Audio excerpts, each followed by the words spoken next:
Ladies and gentlemen, we are going to make it.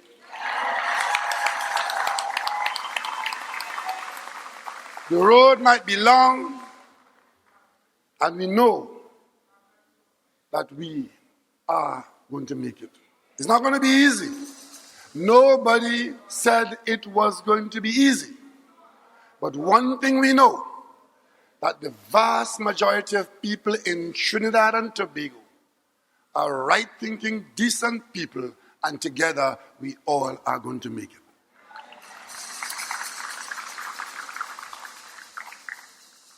Member of Parliament for San Fernando West, Attorney General Rowley. Member of Parliament for Port of Spain, Lord St. Anne's West. Minister of National Security and Minister in the Office of the Prime Minister and Minister of Communication, Mr. Stuart Young. My cabinet colleague from Aruka Maloney, and I understand a few of you are in here tonight. Aruka Maloney in the house. Minister of Planning and Development and Lady Vice Chairman of the PNM. And of course, we are entertained and promised ice cream mango and all kinds of things in Lopino Bonaire. But what I really enjoy tonight is the sight of those in the back with the resplendent hem dresses who have come out here to join us tonight. Welcome to this PNM meeting. Member of Parliament,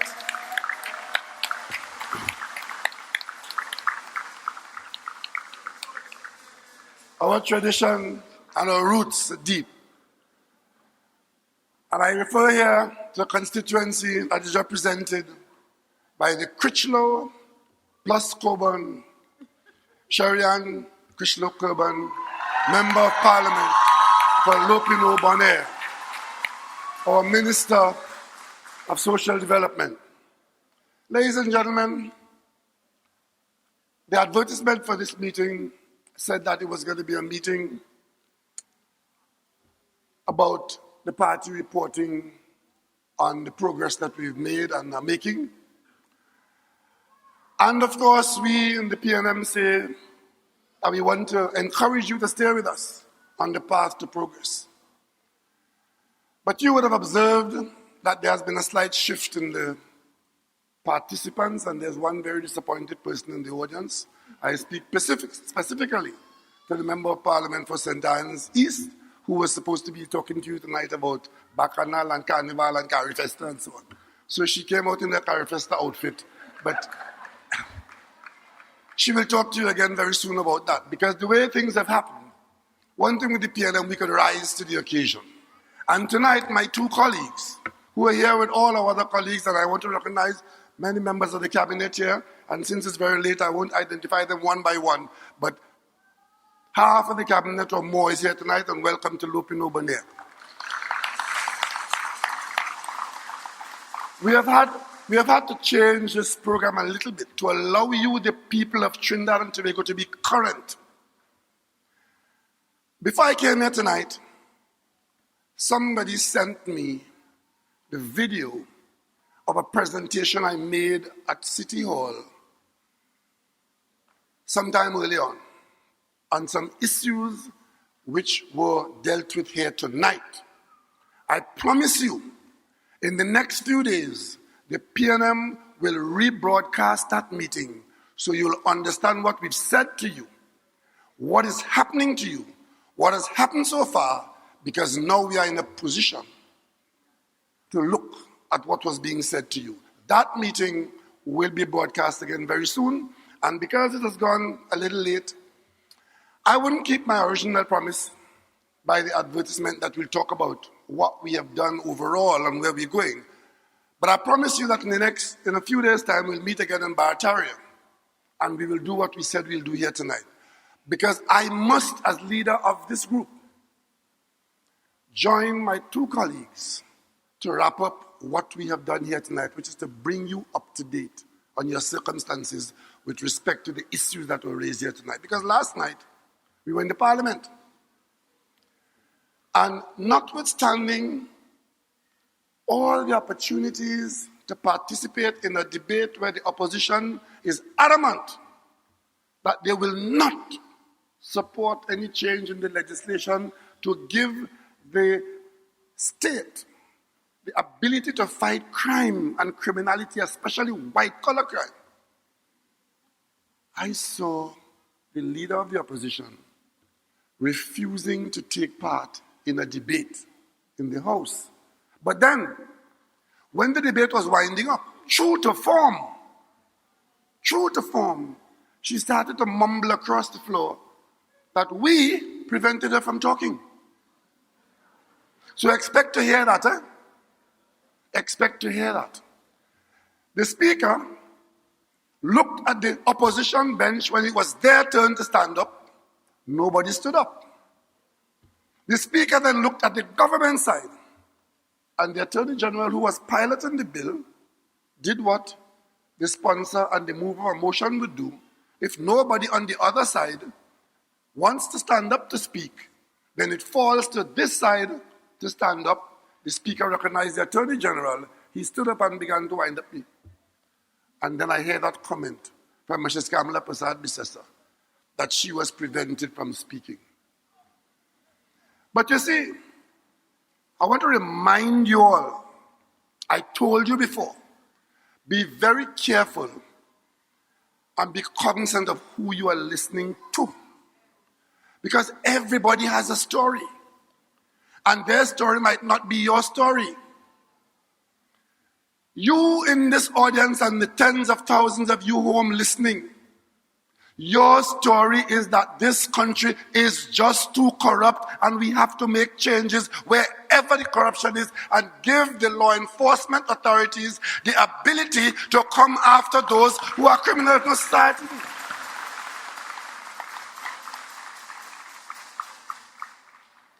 The two previous speakers spoke a lot about the fellas in the three-quarter pants and the gold chain and the girlfriends and the whatever. They are a significant part. But what about the criminals in the suit and tie?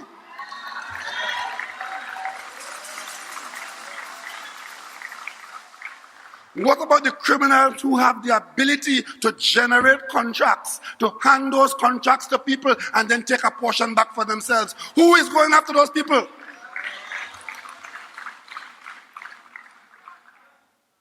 And that is the problem that we are facing in this country. And when the government that you elected is going to make the changes to give this society a fighting chance.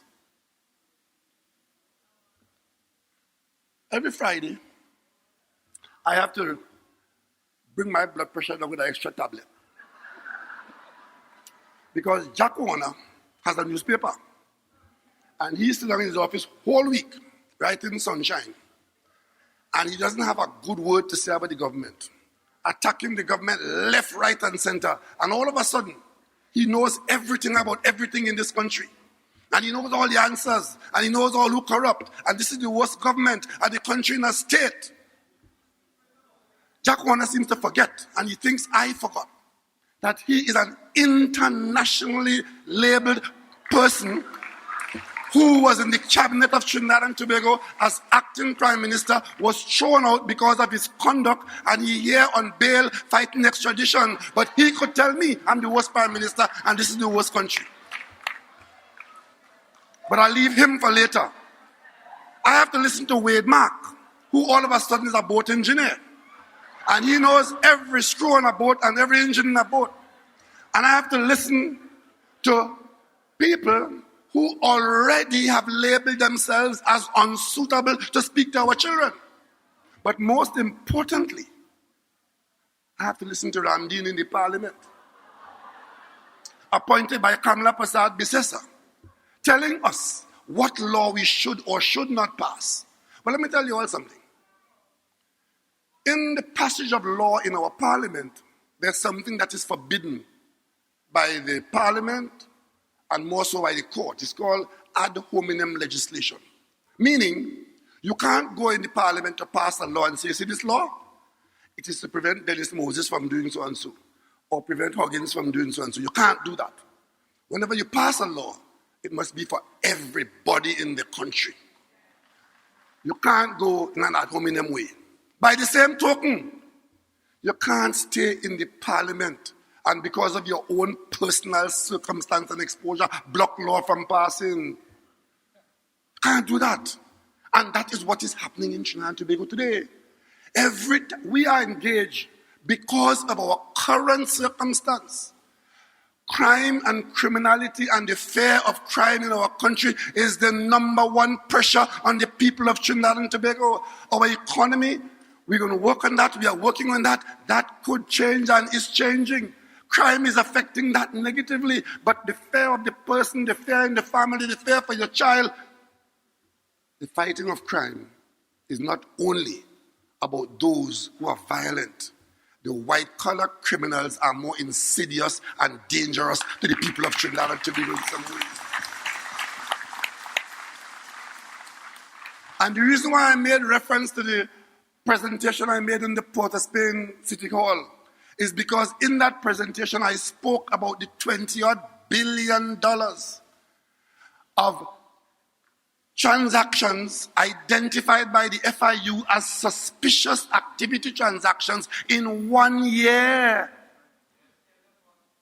20-odd, I think it was $23 billion that have been reported to the FIU as money that people are trying to get into the legal system. And the point was made then that before you could launder money, you have to have money.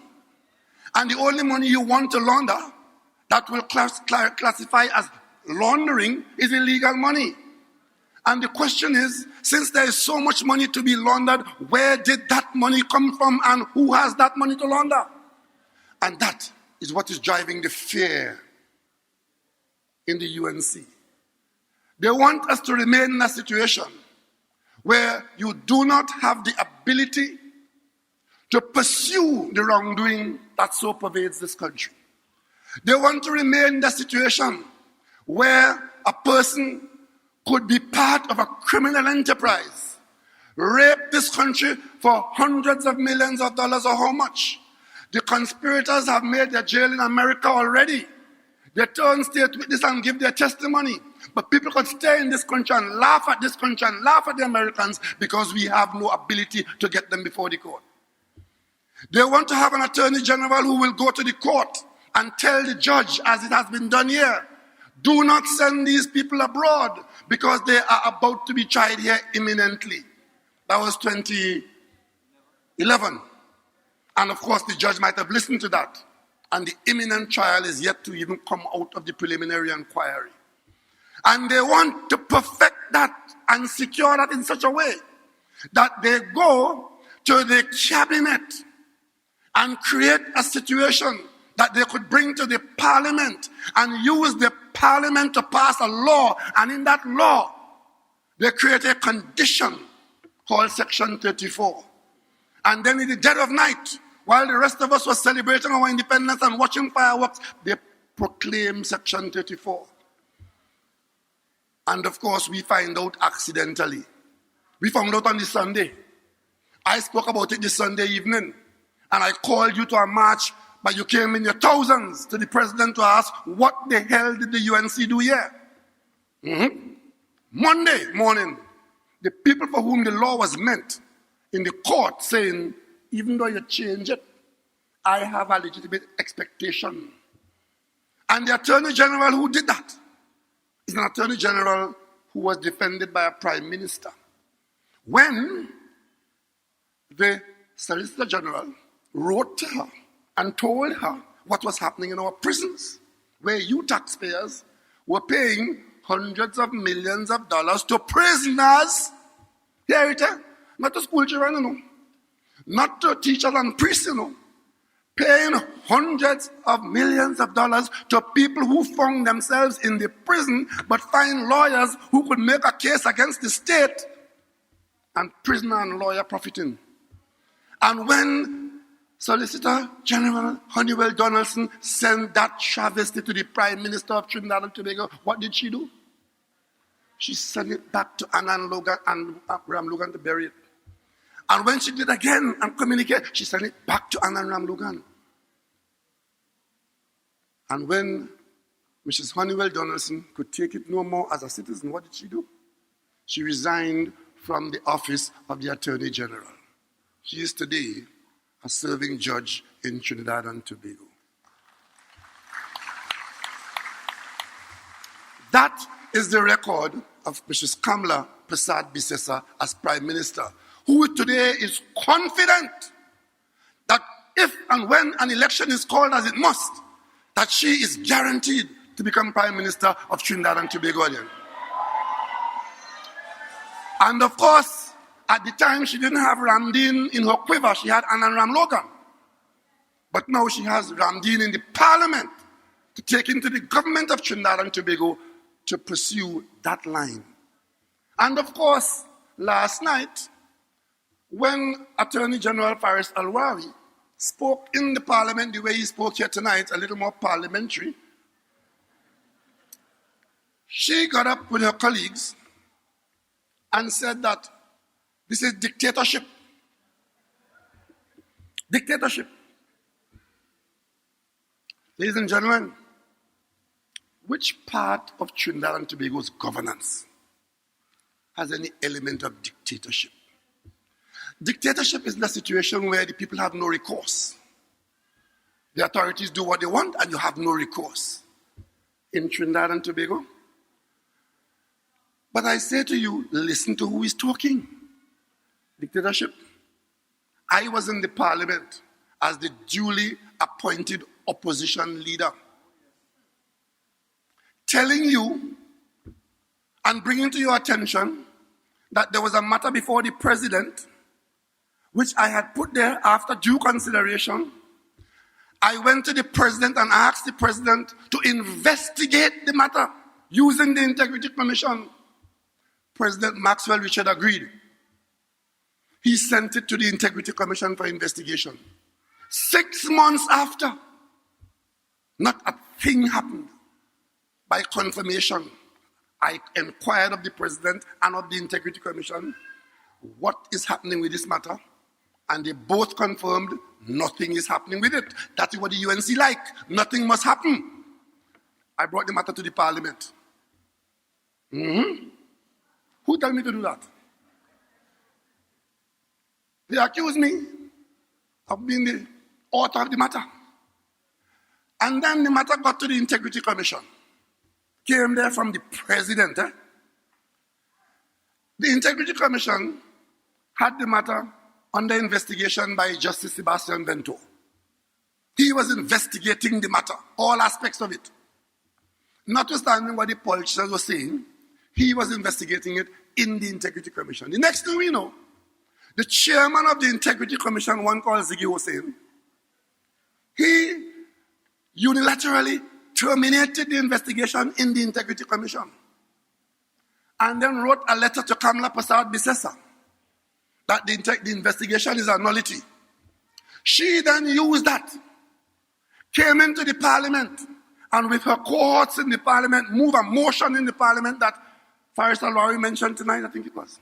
Move a motion, the government move a motion that they are so annoyed with the opposition leader that they expel the opposition leader from the Parliament. That happened in Trinidad and Tobago under Kamla Prasad Bisesa, and I will tell you something else too. I will tell you something else too, because you need to know this. When that was done to me, I sought legal advice as to whether, in fact, this could stand in the Commonwealth, as to whether this kind of conduct by a government expelling the opposition leader, especially under terms and conditions like that, where the Integrity Commission that had no integrity assisted the Prime Minister in doing that. You know what I was told from the judiciary and from my senior counsels in this country? I was told they don't have a leg to stand on. The matter is entirely outside of the pale of acceptable governance. And if you pursue it in the court, you would win it. But it all depends on which judge it comes before. And depending Whatever happens here, when it goes to the Privy Council, there's no way you could lose it. But in Trinidad and Tobago, it depends on who it comes up before. I tell you this as Prime Minister of Trinidad and Tobago because you need to know what is happening in your country. I took the decision then that I will not go to the court because I knew if I had gone to the court and I had lost in that way, how the UNC would have played it on the verge of the election. Because they love to claim victory and vindication in the courthouse. If you listen to them, you believe they own the courthouse. Satan loves sin, them love courthouse. So I did not go to the court. I went to the polls. And you, the people of Trinidad and Tobago, you elected me Prime Minister of Trinidad and Tobago. But the point was made to you that I was put out and denied my salary as Member of Parliament for Diego Martin West.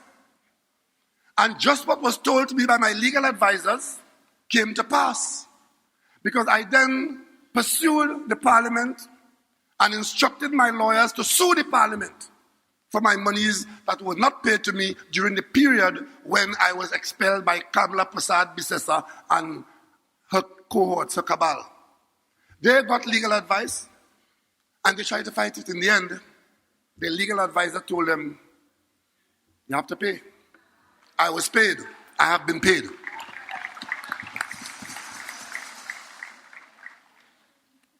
And that is the woman who today is saying that if we pass the law that's before the Parliament now, it's about dictatorship. With a record like that.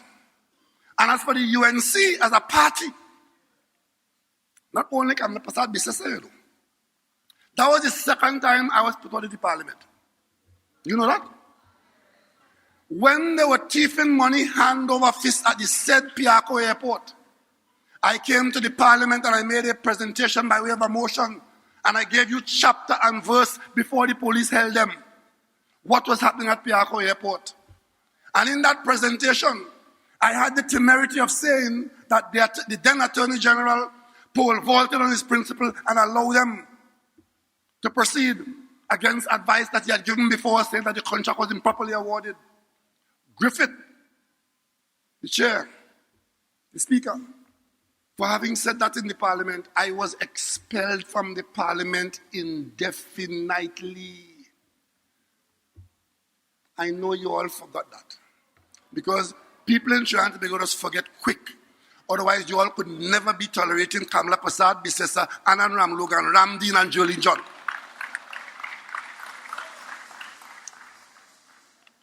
I was expelled from the Parliament. And for that period, the people of Diego Martin West had no voice in the Parliament of Trinidad and Tobago because their MP had the temerity to speak up on behalf of those who couldn't speak for themselves. And it was only when I went to Diego Martin and my constituents decided to come into Port of Spain in the thousands that the leader of the government then got the speaker to rescind his draconian state. That happened in Trinidad and Tobago in my time. And let me tell you something else that happened in Trinidad and Tobago. The same Integrity Commission that gave Kamla that letter to use in a motion that never happened nowhere in the world before. 100 years before, an Australian government tried to do that. And the speaker refused to accept the motion. And that became the standard in the Parliament. But in Trinidad and Tobago, 100 years later, Wade Mark accepted the motion and caused the opposition leader to be expelled. You understand? And they're coming now and talking about dictatorship. And they don't want this, and they don't want that. It is very simple. What they want is what you should be concerned about. They want the status quo to remain, where they could thief government money left, right, and center, and do so full in the knowledge that nothing will happen to them. But as we said in this government, we know what you have done. If you left no footprint, and you left no fingerprint, more power to you. You could be a real thief. But if you leave any footprint, or you leave any fingerprint, we will pursue you to the ends of the earth.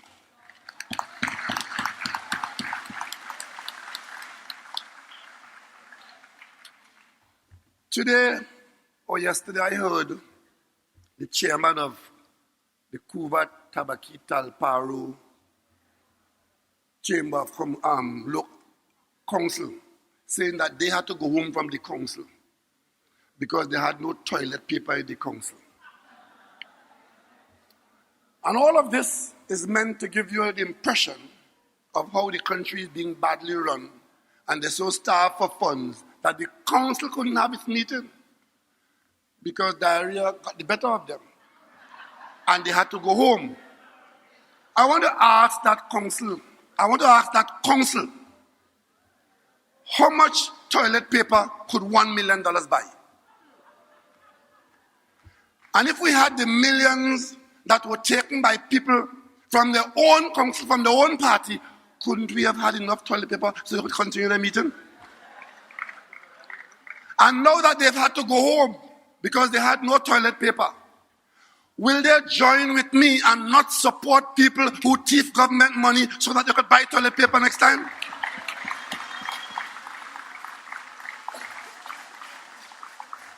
Or is it that whoever you are, as long as you are so ethnically described, the seat in your area is fixed because the UNC genuinely believe that people have no interest in eradicating corruption in this country. So they believe that they have 18 seats in the parliament, and all they have to do is to go and find 3 more, and they are the government again to continue the rampage. And that is why they found themselves in Tunapuna. Open an office in Tunapuna called what? Some corridor, whatever. Open an office in Tunapuna. This is a party that couldn't pay its rent in Renzi complex. Got evicted for non-payment of rent. We, the PNM, we speak proudly of ownership of Balize House.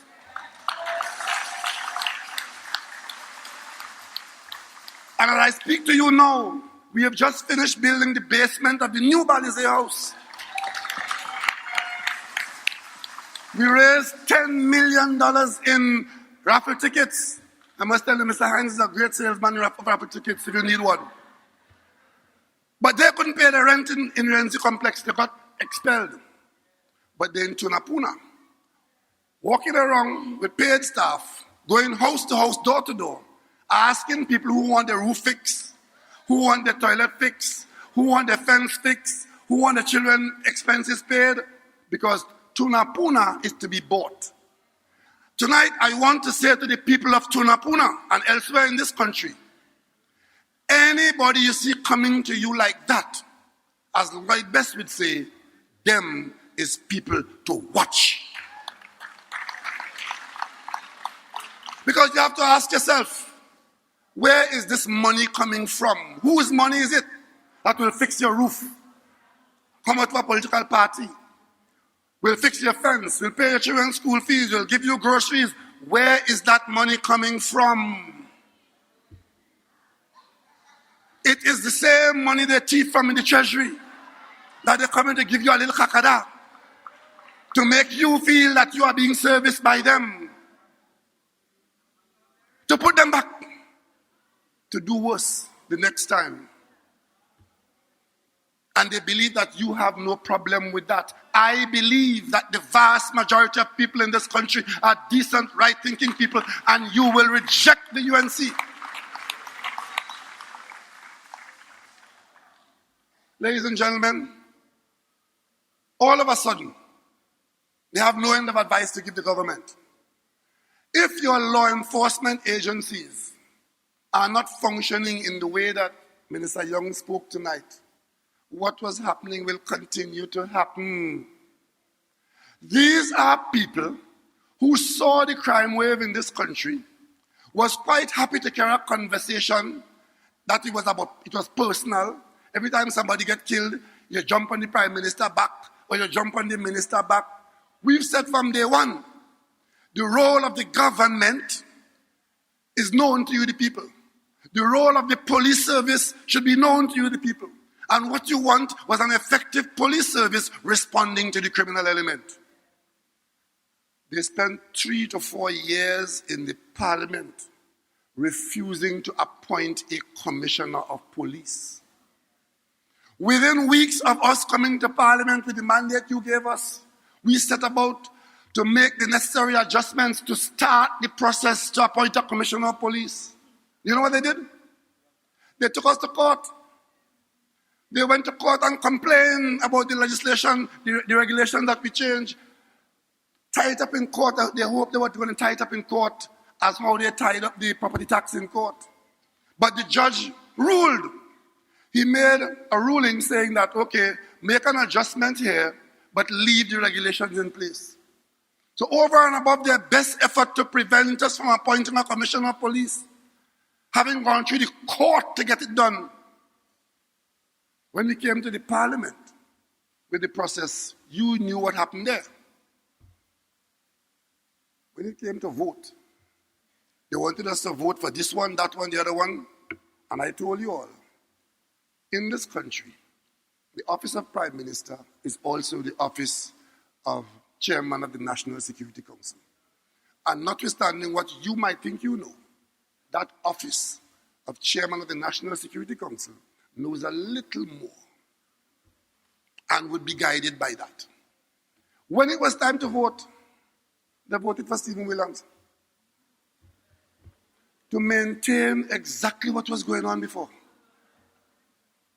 And when we voted when the name of Gary Griffith came up, I wasn't surprised. Why are you surprised? They voted against it. Because, you know, what was interesting?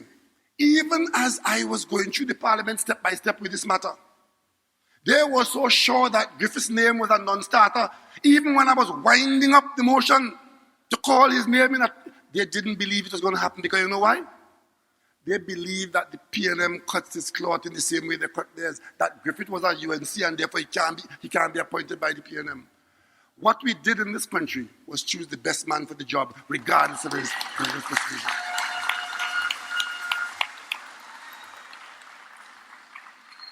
There's an issue going on now with respect to how the gas smells and how fast it's burning out in your car. Because you know the gas was burning out in the car faster even before we put the gas in the car, right?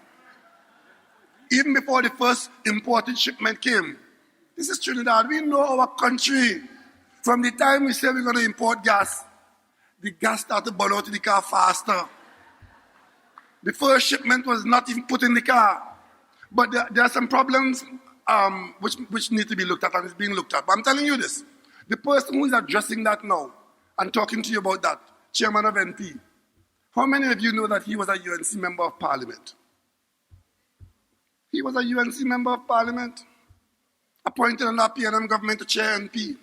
You think that could ever happen under the UNC? This year, people are saying this last carnival was one of the best carnivals we ever had. Had some little issues here and there that we have to fix, but who's the chairman of the NCC? Former UNC MP. And we saying, let everybody get involved in running the country's affairs. Where there is talent, we'll use it.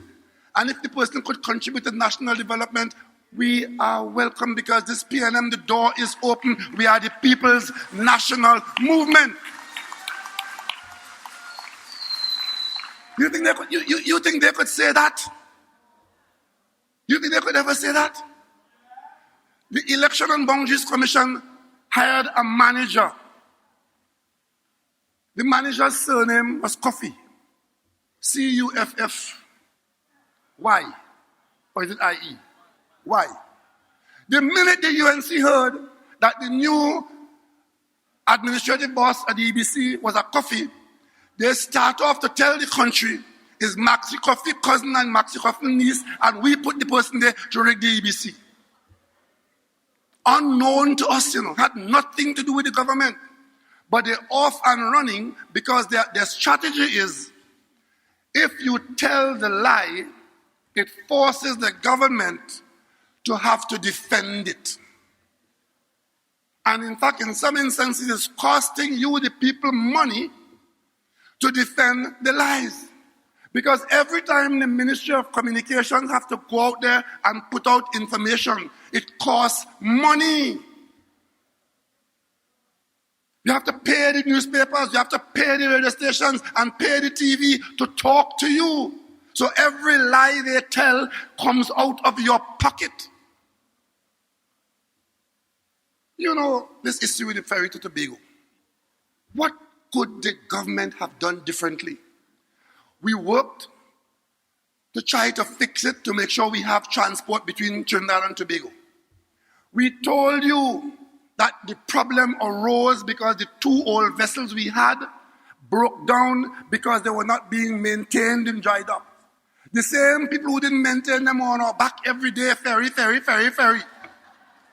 We told you we're going to repair the spirit, and we've done so. It took longer than it should have.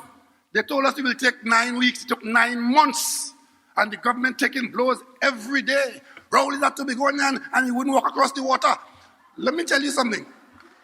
When it was time to take off the express came to the end of its certifiable life. Even if we wanted to put it back in the water, we couldn't, because it couldn't get certification. And when we looked at the cost of repairing it, we told you, we are going to sell it as a boat to whoever wants to buy it and repair it, but we're not going to do that. But we are going to find a vessel to fit the slot between when the express goes and when our new vessels get here in late 2020. We told you so. I, as Prime Minister, told you that. The Minister of Transport told you that. Communication told you that. And of course, we then came out in the newspaper and advertised to the world, because ferries are hard to get. We advertised to the world. Anybody who owns a ferry, Trinidad and Tobago, will want to talk to you.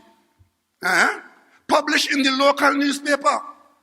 Then we told you the deadline came and went. We have offers. We are evaluating the offers, and we will choose one. Eventually, NITCO chose one. After they looked to see which was the best one and the price and so on. We hired international people with the technical expertise and surveyors to make sure that the vessel can do what we are hiring it to do. And then we came to the point where the cabinet was advised by NITCO what the outcome of the process was and which vessel we should have. The minute the cabinet approved it, you were told by the minister that we got a vessel and it will be here in May. And once again, all hell break loose. From editorial in the papers, the same papers that carry the advertisement, saying that it's a secret and a surprise that this boat appeared from Mars. And of course, we had no technical expertise on the boat. And engineer Mark, he knows that the boat, but what is worse? We went out for a boat, and a company that had a boat took part in the process, and we chartered we leased the boat from the company. All of a sudden, the big issue is that somebody in the company have some issue in Malta about some case in the courthouse. Well, we didn't go to look for Mr. Portello and his private matter. We went to look for a boat. And it was certified to us that the owner is this company. Now, what nonsense goes on in Trinidad and Tobago? And then, you have people in the newspapers writing long editorials saying that we didn't do due diligence. But I tell you this, they would have preferred if we did not find the boat, and come May month, there's no vessel when the Spirit goes on dry dock and they're going again ferry. But we took steps to prevent that, because when the Spirit goes on dry dock, the other vessel will be here and there will be no disruption in the service to Tobago. None.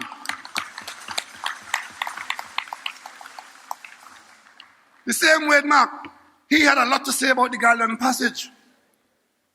That boat is sailing back and forth between Trinidad and Tobago without a murmur.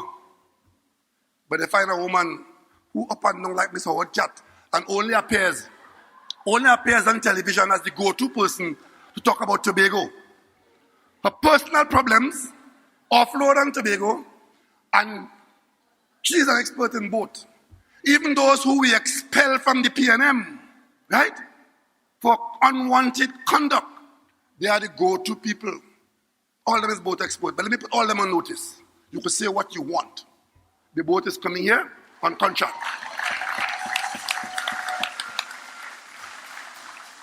And the two that we have ordered in Australia, you have done what you could. The UNC go down to Australia by letter and try to incite the opposition in Australia to prevent the Australian government from helping us to buy those two boats. You could do what you want, we're buying them.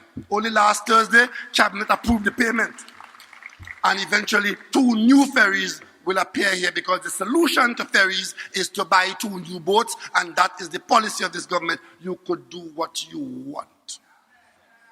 Because this government was not elected by you. This government is elected by the other people in the country to change the situation and our circumstances. Ladies and gentlemen, governing this country is not easy. Nobody said it was supposed to be easy. But the one thing you have to do is to have the country's interests at heart. You have to want better for the people of Trinidad and Tobago. You have to see where the shortcomings are, and within our circumstances to determine whether we are able to improve it or even just hold the line. There are those who are making demands on the government every single day, oblivious to the fact that those demands can only be met within the circumstances of limited resources. Don't borrow, don't borrow. They have debt, you have debt. My good friend Mariano Brown, he is the expert on how the government must run the country. And he is the expert on debt and the expert on good governance. The $120 million that we paid for a cruise ship to come to the port under Chogum that nobody used, because the idea then was that we needed all these hotel rooms and we could bring in cruise ship to form hotel rooms. $120 million. Mariano, what could I do now with $120 million? So all those who've been very instrumental in getting us where we are today have decided that the government is a group of magicians. So tonight I could tell you, we came into office, met money for 3 days, and a bill of $5 billion to be paid to public servants. Any public servant in this room tonight? Did you get your back pay? Right, $5 billion of back pay. Borrowed money, because we were contracted to. Had we not borrowed that money and paid you, the disturbance that you see by the courthouse now with Watson Duke is a joke. They would have had this country turned upside down because they want their back pay now and they don't want to hear anything about no money in treasury. We borrowed money to pay that. And those who gave us that situation telling us, don't borrow. They're telling you unemployment is too high. In the Caribbean, in some countries, unemployment is 18%, 15%, 10%, 9% in the good ones, 7% in the better ones. In Trinidad and Tobago, what is it? 4.5%? 4.5% in an environment where our earnings have collapsed. But the conversation here is unemployment is too high. ArcelorMittal closed down their plant, 400 workers went home. They blame the government for that. And of course, the government has no role. It's in the hand of a liquidator. Of course, those employees are not happy. They ask the government to buy the plant. But you, the taxpayer, could we have bought that plant and then do what with it? Do what in the business? Have you seen what the Americans and the Chinese are fighting over? After ArcelorMittal closed down in Trinidad over the Chinese dominating the steel market in the Western world, it is now the biggest issue between the United States and China. From Youngstown, Ohio, to Pennsylvania, to Beijing, the issue is the Chinese domination of the steel market. That's what happened to us before it got to America. And the American government and the Chinese government are at loggerheads over that, including the imposition of tariffs. But nobody is saying that the relationship between Beijing and Washington has broken and they are enemies. They have a disagreement over steel, and tariffs are being imported. Because the Americans say, we're going to put tariffs on your steel, and the Chinese say, I'm going to put tariff on your agricultural products. That's going on right now. But in Trinidad and Tobago, there's a difference of opinion between Trinidad and Tobago and the United States of Venezuela. And all the pontificators here and the talking heads who don't wish you well are hoping and praying that this results in some breach between the United States and Trinidad and Tobago. I can tell you, you heard the word tonight, but sovereignty. Who in this audience will say that Trinidad and Tobago should not stand up for the sovereignty of Trinidad and Tobago?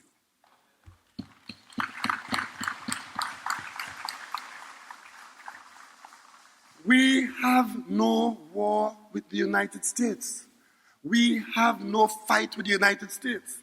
We have very good relations with the United States. And that's why we could say to them that your approach to the Venezuelan situation, we don't agree with. Because if you go down that road, it could become disastrous and Trinidad and Tobago would be in a worse position. Apparently, some people in this country have a problem with that. And of course, they've made all kinds of, the opposition in Trinidad and Tobago approve a second president in Venezuela and telling the government of Trinidad and Tobago, we must acknowledge a second president in Venezuela. And completely oblivious to the fact that this is not a Trinidad and Tobago Venezuela issue. They are so buried in their political manima that they cannot see that what has come to us on our shores next door, 7 miles away, is world-scale issue. The issue in Venezuela today, it might have started with Venezuelan economic policy, Venezuelan political system, but it has now reached the stage where the United States, Russia, and China are taking their interest in Venezuela on the world stage 7 miles from Trinidad and Tobago. We don't have an army, we don't have a navy, we don't have any involvement in that. All we have is to stand on the principle of small nations and the neighbor saying, be careful what you do next door to me.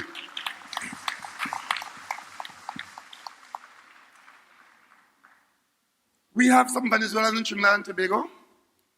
We embrace them as economic migrants. There are those who want us, including external forces. I have been approached as Prime Minister by external forces, external agencies, to open refugee camps in Trinidad for Venezuelans. I have flatly refused.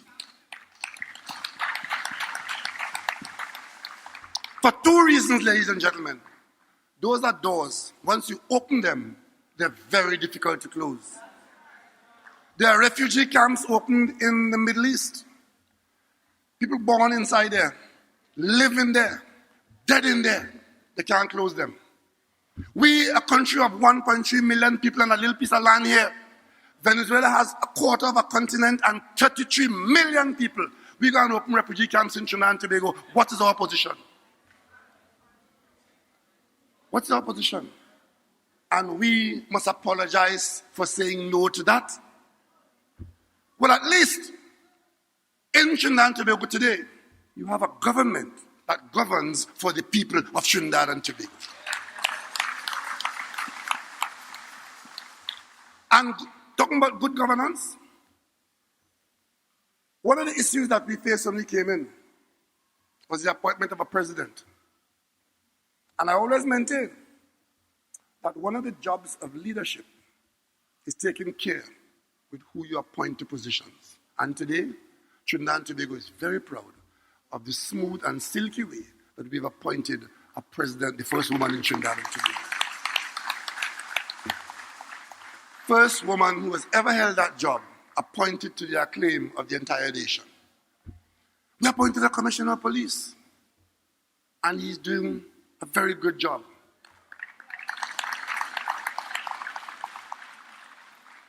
Already you are beginning to see the police service being held accountable for securing the nation and its safety, working with the other agencies of state, as Minister Young so ably described tonight. No longer it is a question of playing politics with every instance of crime or violent crime in the country.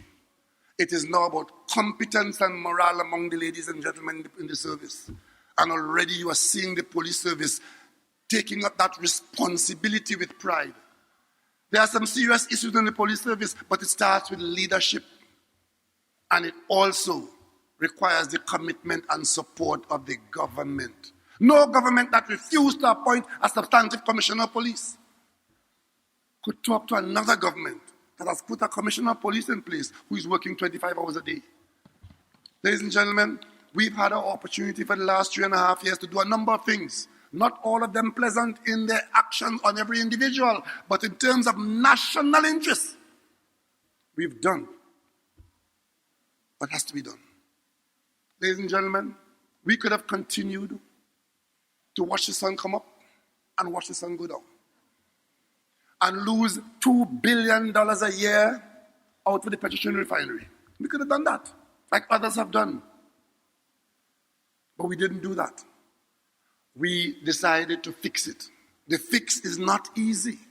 The fix is not popular. The fix is not going to win me any friends from those who refuse to see why it had to be done. But today, we have closed that refinery. We have gone out for bids for persons who may want to use it. And we are focusing on the Heritage Oil Company to produce oil and sell oil rather than lose money in a refinery.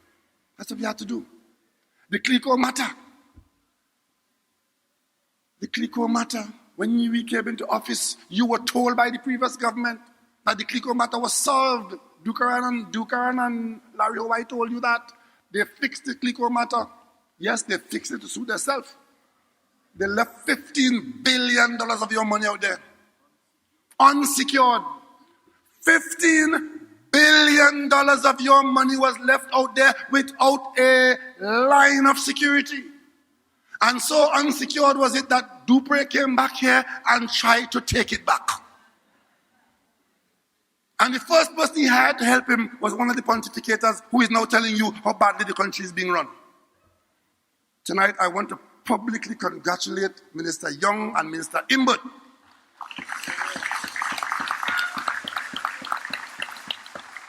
who under my guidance as chairman of the cabinet, we worked night and day, and we fought what we had to fight. We won what we had to win, and we brought back that $15 billion in assets under your control. When we successfully did that, there were those who came to us and told us behind closed doors to give them this asset and give them that asset and give them this asset. And we said, no, sir. We represent the people of Trinidad and Tobago, and we will give you nothing. We'll give the people of Trinidad and Tobago the assets. And it's against that background that we formed the National Investment Fund and put $4 billion of bonds to you, the people, and many of you in this room may have bought some of those bonds, backed by $8 billion in assets, so that every one of you who wanted to, who had the ability to, could have taken a portion of those bonds, and that was your access to that $15 billion that was going elsewhere. When we said we're going to form that NIF, Kamala Prasad Bisesa jumped out as usual, as she does usually, and in a ridiculous and irresponsible way, said it was a Ponzi scheme, and you mustn't take charge, you mustn't take part. But you knew better than that. When the bonds came out, they were oversubscribed by almost 100%, and today those bonds are paying dividend to all those who took part in it, and the NIF is an important part of the financial structure of Trinidad and Tobago. We are currently in the process of preparing and coming to you very soon. And I'm talking to you young people in particular, those of you who expect to own a home and to raise a family and to put your roots down in this country. In the very near future, we are coming to you with the housing bond, asking you to make monthly payments into this housing bond. And we will build specific units in certain areas, and you will know where your area is and where your unit is, and you'll pay, and when the house is ready, You have some money saved in the housing bond, which you will then use towards your purchase of your home, a new aspect of the housing program. What that will do, it will mobilize your money to allow the government to use its systems and its backing to build more houses in a shorter space of time. Because you know that the government does not have the kind of money we had before to pay to build houses on the scale that you were building before. But we need houses, and we need you. Of course, if that has to go to the parliament, they will not support it, because they don't support anything for the people of Trinidad and Tobago. I told you before, whatever serves the purpose, they do shamelessly. Right now in the parliament, the Joint Select Committee on the Health Care Delivery in Trinidad and Tobago put there by report after consultation of the Welsh Committee to determine how we can better improve the healthcare system in our country. Can't function because Kamla Prasad Bisesa, as leader of the UNC cabal, flatly refused to put anybody on the Joint Select Committee to look at healthcare delivery. But of course, she's active trying to protect the interests of the criminals who enjoy this country in the absence of laws to discover their crime, to prosecute them, and to go after their assets. And then they want elections. They want elections. But let me tell you all something. All of them who call in for elections, they have one vote apiece. One. You, the people, you have the power in your hands, and you must determine who will govern this country, in what way, and for whom. If you do not discharge that responsibility seriously, crapo, smoke your pipe.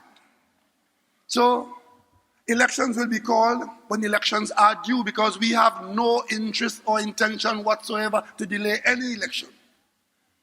But in the meantime, we have work to do. We were on a platform. On a platform in Sandy Grande, we had about 10,000 people there. We discussed that night the development program for the Eastern County, St. Andrews and David, from Kumuto all the way to Matlot. People who are literally forgotten in this country. We told them that what we have to do is to give you better access so that we can come to you economically, and that you can come to us, and that your area can be developed like the rest of the country. And they gave us that mandate. So work is going on now from Valencia on the Toko Road. We turned the sod for that work last week. The response from the UNC is an election ploy. Coming into Napuna, trying to bribe people with money that they thief, that is not an election ploy.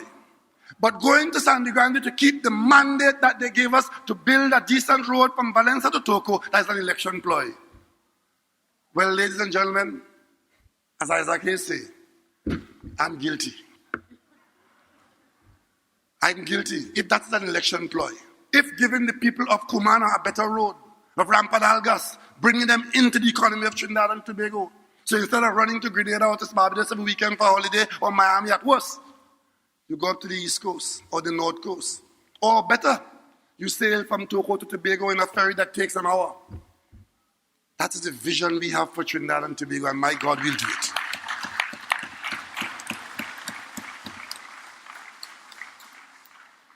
So we go to the Parliament on Monday, and the Attorney General will go through every clause in that bill. We will make amendments if it is required to improve it, go in there, in a full committee of the whole House. 12 people can be better and more than 41. At the end of the day, we will pass it into law.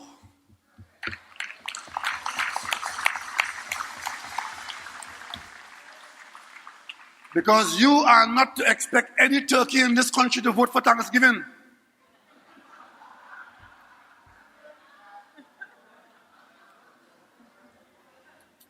And when it's passed into law, it will give our security agencies and our courts a fighting chance against those who have been enjoying the best of this country, while behaving in the worst of ways. Ladies and gentlemen, we are on the path to progress.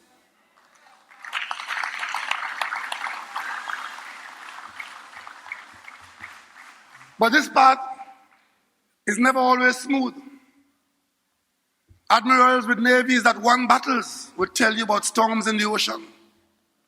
And mountaineers will tell you about crevasses and avalanches.